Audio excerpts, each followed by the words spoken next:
whatever we're thinking affects our feelings, and whatever we're thinking and feeling affects the beliefs that we have. And the way that we think, feel, and believe affect the physiology with which we approach the world. I call it the shape we cut in the world. And if we're not feeling strong physically, if we're not feeling strong emotionally, then we are not as full of the potential that we could possibly be.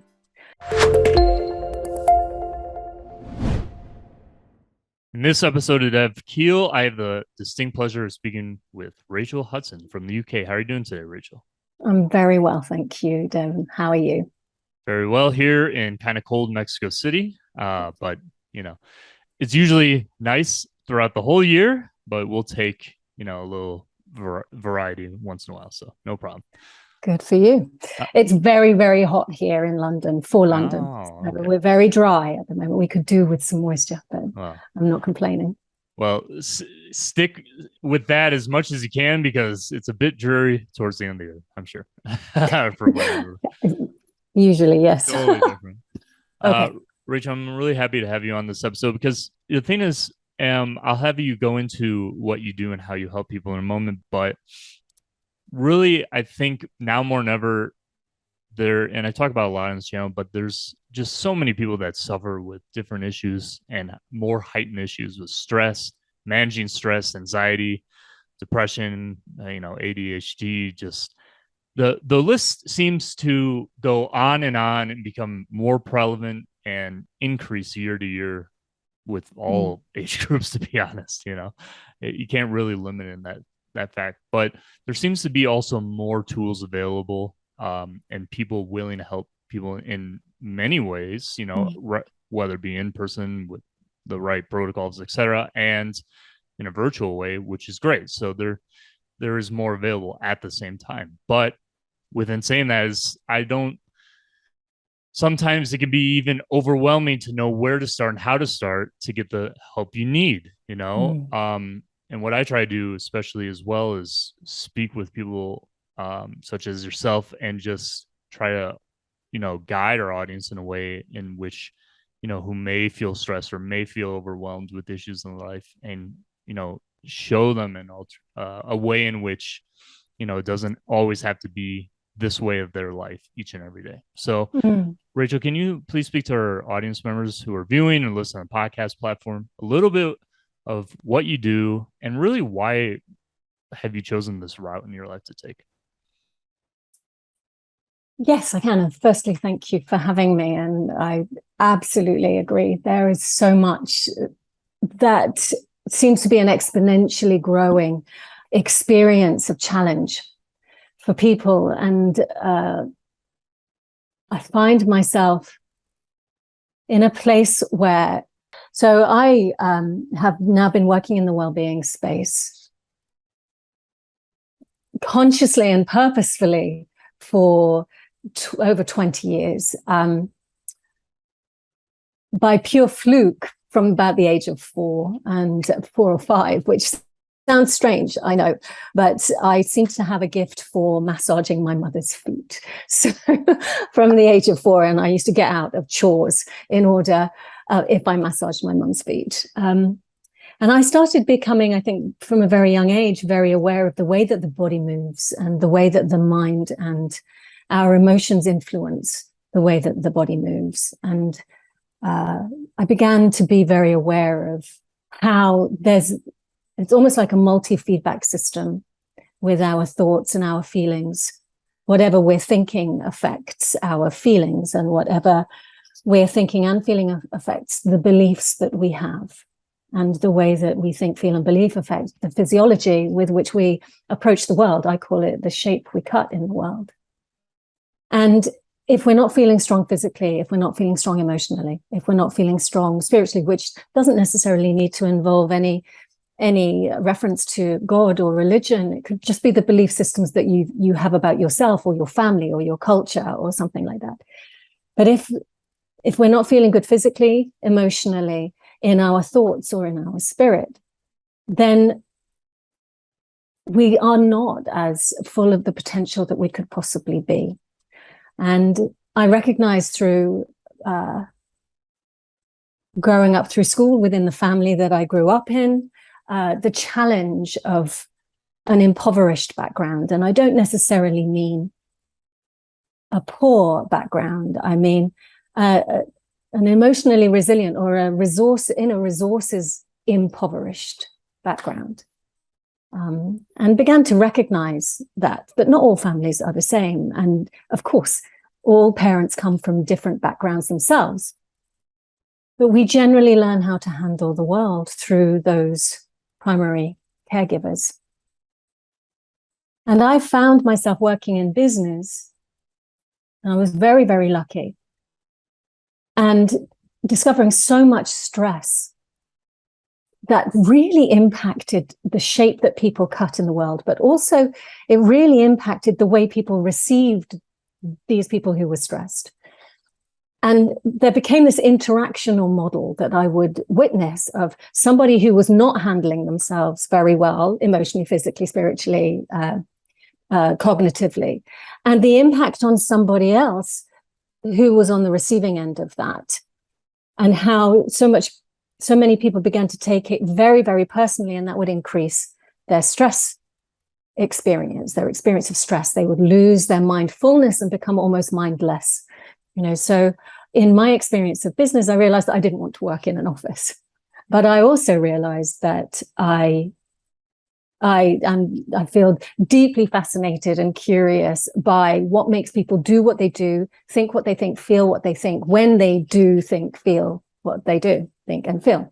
And what's the difference between somebody who manages to coast through life seemingly untouched by challenges or seems to get over challenges, and someone who seems to fall down at every challenge and take a long time to recover?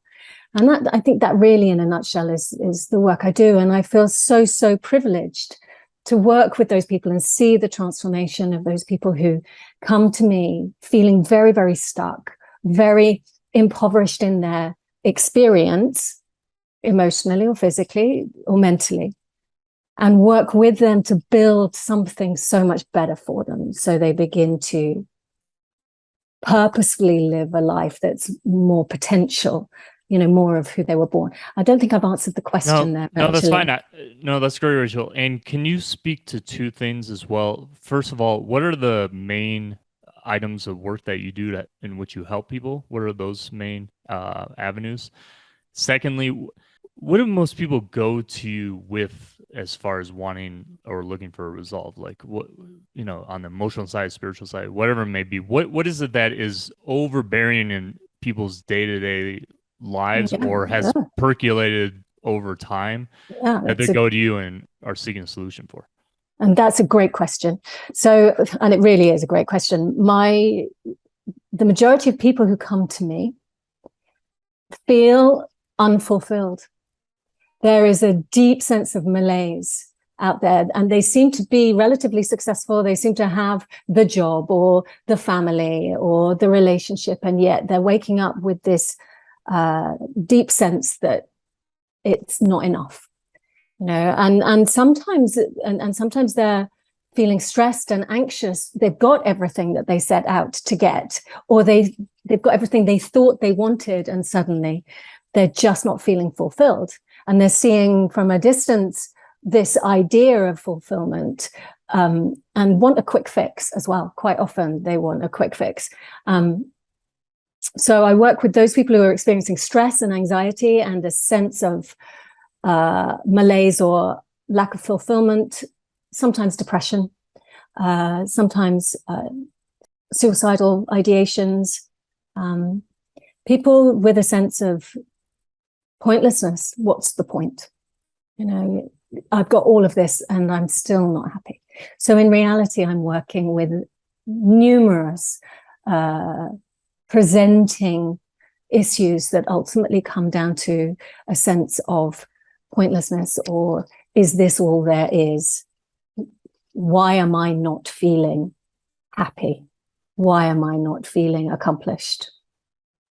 And can you please speak to the type of work that you focus on and what that involves?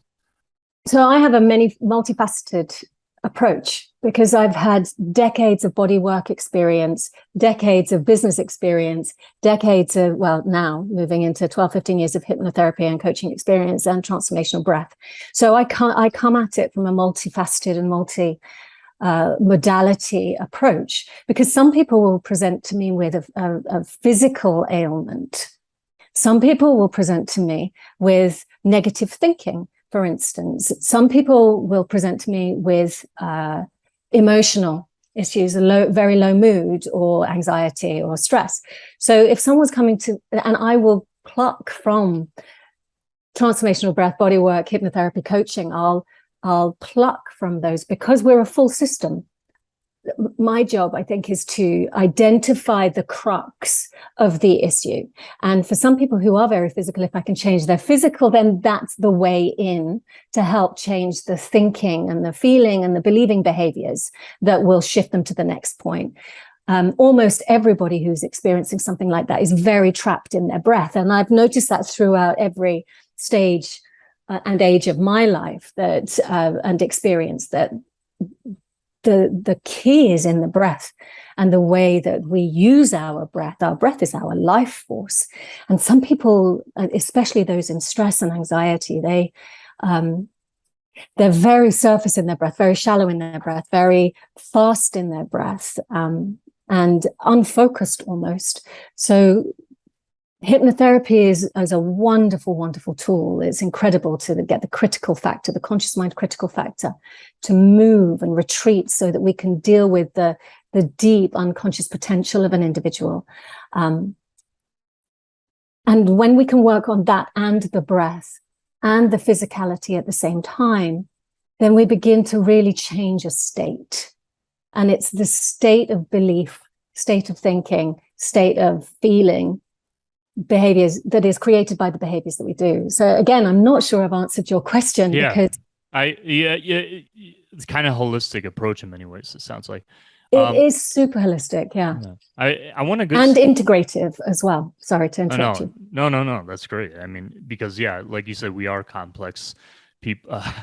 We as humans are very complex, and just treating one aspect of maybe what's going on with this is not really touching the totality of what could really make us feel better, right? So it has to have a multi-pronged approach in many ways, for sure. But I want to focus on breath a little bit, because the topic of adjusting your breathing or breathing correctly or breathing differently, however you want to frame that, like, fascinates me a lot. I guess especially because it picked up a bit of, in a way, mainstream sort of consciousness through Wim Hof and his personality and things like that. But what he does is quite important, I think, for the physiology of every human being. So let's dig a little bit deeper into this topic. From your experience and how you teach this to other people, how does it really help alleviate anxiety and depression, let's say on a daily basis, if we do it right? Okay. So our breath is our life force, literally. How long can you go without food or without water? Days, right? But how long can you go without breath? We literally cannot live if we don't breathe. And our brain doesn't function, neither do any of our organs. So it's the one thing that our autonomous nervous system should look after, but we are able to change it. So what happens when you stub your toe, for instance? Then usually I scream my wife's ear or something. I don't know. So depends on where we are. Yeah. But what's the first thing? Generally, when we stub our toe, we go, yeah. People take it. Absolutely. And we hold the breath, and then we wait for the pain. And then generally there's an expletive, or we shout or something like that, And I don't know if you'll notice, if you've ever been through any kind of heartache or grief or loss, then our breathing becomes so much shallower and smaller. And yet when we're in love, we seem to breathe so much more expansively. So there is something about the way that our state of mind influences the quality of our breath. And yet when you see a baby, when it's been born, it doesn't have to think about breathing. It just breathes and its belly expands. And all it knows is to grow and expand, grow and expand, grow and expand. And that oxygen is part of that growing facility. So I'm a transformational breath practitioner, and transformational breath holds that if we can, certainly within a session, adopt a diaphragmatical breath into our belly, then we are optimizing, firstly, the primary muscle for breathing. So the diaphragm is the primary muscle for breathing. The rib cage and the chest muscles are the secondary muscles for breathing. And the shoulder and the neck muscles are the tertiary muscles. And in general, the tertiary muscles should only ever be engaged when we're in fight, flight, freeze, flop, or fawn. So any of the stress management, the stress response, when we need to fight, flee, or freeze, that's when our muscles go into tension, or we need to pump everything through. We have no time to think. And if we are breathing up here all the time, our amygdala thinks, our limbic system thinks that we are being chased by a saber-toothed tiger. So if I'm seeing someone who's breathing up here, they're using their tertiary muscles and they're using their secondary muscles. And it's impossible for us to utilize the full size of the lungs in order to be able to fully access, stimulate all of the other systems in our body by gaining as much, not necessarily just about oxygen, but the exchange of oxygen and the byproducts within our system. The subject is so big, it's really, really hard to condense it down into something that cleanly answers your question.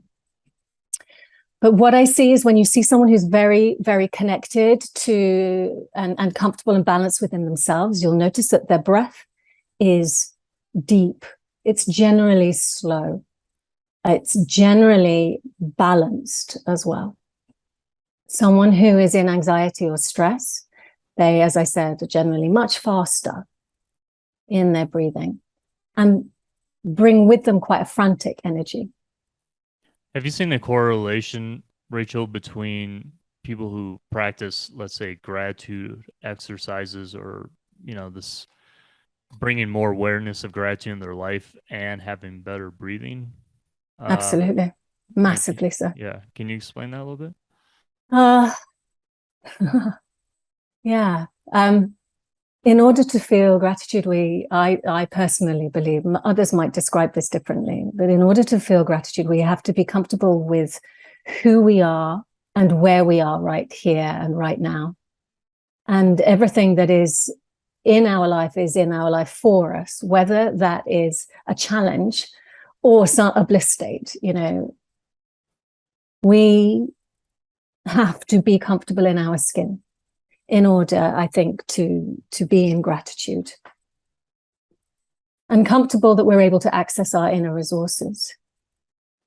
And in order to do that, my experience and my belief, I don't believe it's possible to feel comfortable in our skin if we are frantically unfocused on what's happening within our physicality. Mm-hmm. There's a lady called, there's a fabulous book. Sorry, I've got it here. My apologies. Amanda Gore. It's a fantastic TED talk by Amanda Gore. And she says, just drop into your heart and feel everything from a space of love. If you just drop into your heart, and breathe into your heart and express everything from that place, from a place of gratitude and love, then it automatically roots you. It makes you, in my experience, drop into the very groundedness, the very core of yourself.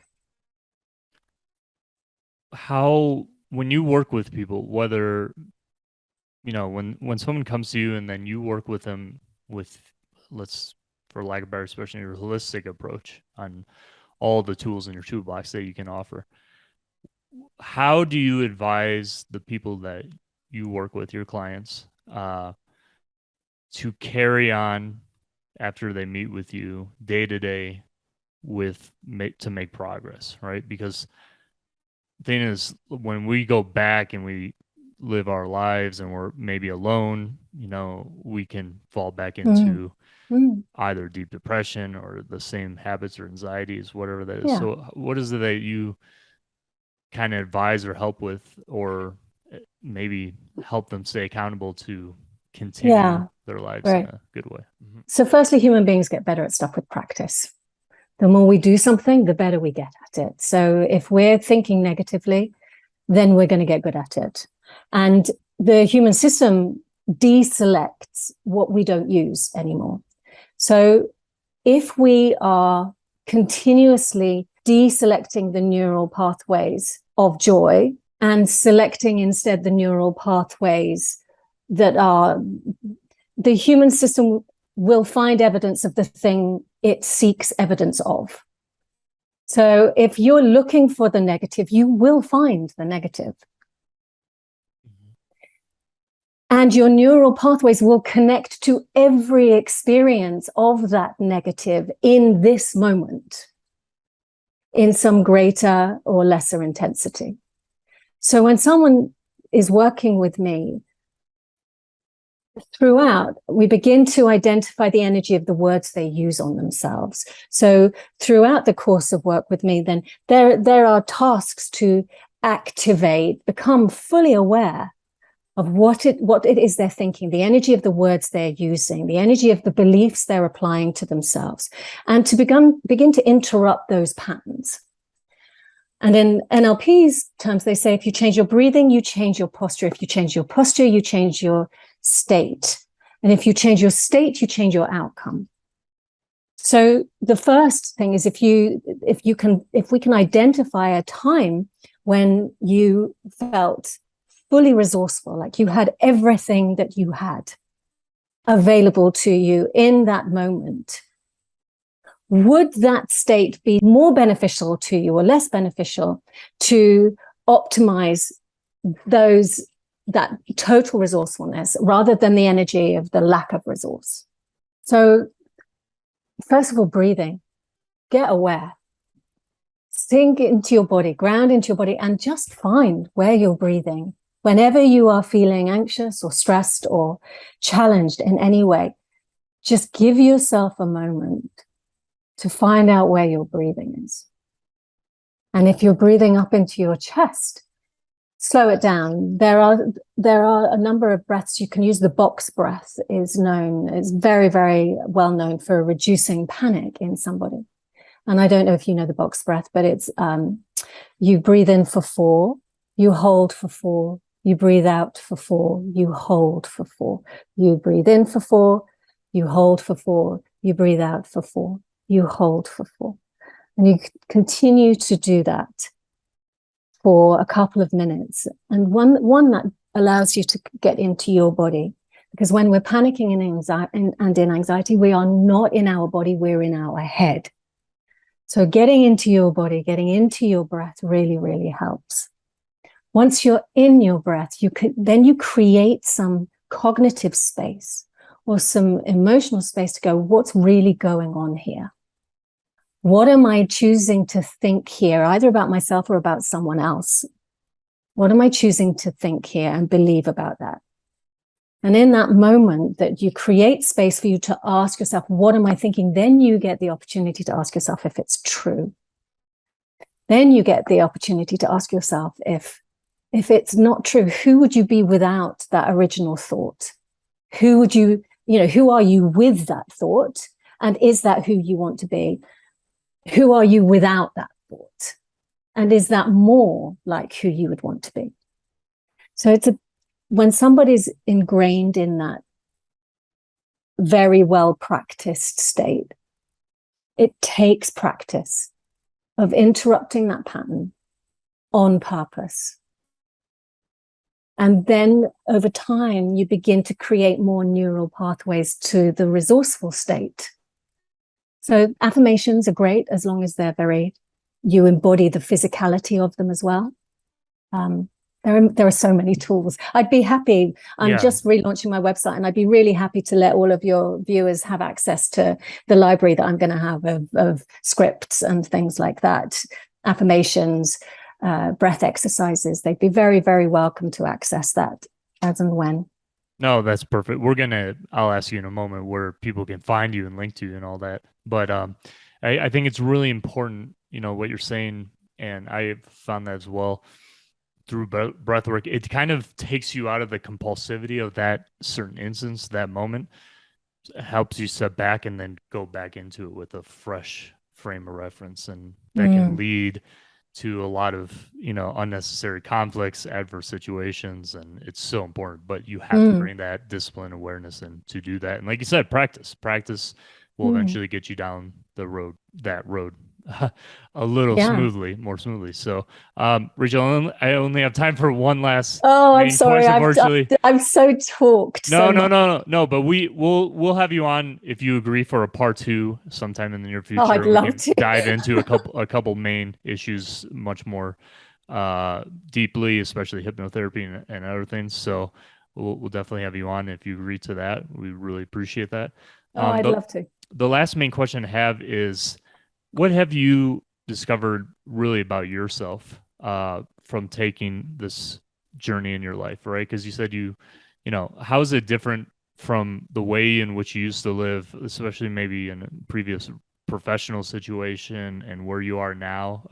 What's it you learned about you as Rachael in these periods? Gosh, that's such an amazing question. Thank you for asking. Maybe one main answer would be good at, just like one particular point.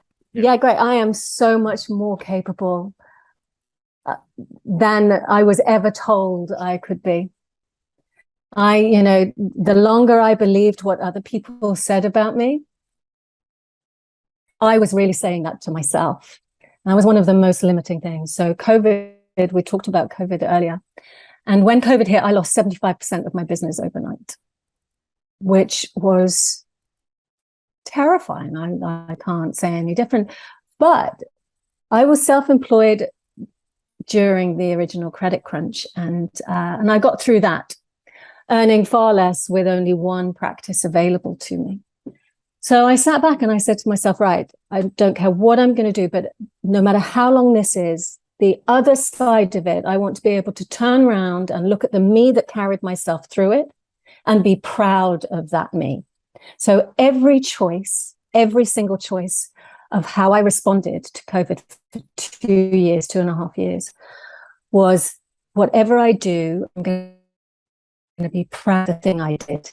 Whatever I do is going to carry me through this to that place where I'm proud of who I am and what I've accomplished.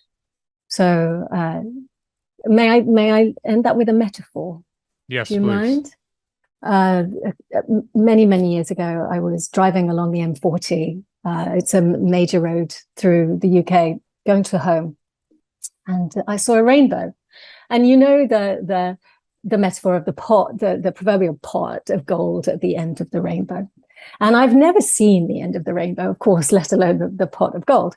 But as I was driving, I realized that rainbow seemed to be coming from the boot of my car, the bonnet of my car, literally. And in that moment, I realized that I was my pot of gold. And that there is so much treasure in me, just as there is in every human being. There is so much treasure available to shine, so instead of looking for the pot of gold outside, drop in with your breath and discover the pot of gold, the treasure within, because every single person has everything they need to thrive. And I deeply believe that in every cell of my body. That is such a great way to end this episode, and so true. We often look for everything else around us to make us feel better or happy or whatever it is, but it lies within, and we need to, and it's right there. We just need to recognize it and need to harness it more, manifest it, everything, because it's all right there, and it just needs our own, not, physiological eyes, but our inner eyes to touch on that. So I completely agree with you. So Rachael, where can people find more about you, work with you, your website, your socials, everything? Oh, they're all being updated at the moment, Doug, but currently www.dochange.co.uk My Instagram is Rachael, Rachael. That's fundamental. Dochange, so Dochange. I'm on LinkedIn, Rachael Hudson. I think you've got the links. I did send them to you. And people, please feel free to reach out if they've got any questions. I'd be very, very happy to do what I can in responding. Excellent, Rachael. So we're going to make sure to include all Rachael's information, the pinned comments, the description, the show notes, everywhere, so you can connect with Rachael, follow her, see all the amazing, valuable information that she offers, her services, everything. So please make sure to check that. After this episode, Rachael, it was a pleasure to have you on, and we'll look forward to the part 2 in the future. Thank you so much. I wish you only the very best. Thank you. Thank you, Rachael. Thank you, everyone, for watching and listening. We'll see you in the next episode, and take care.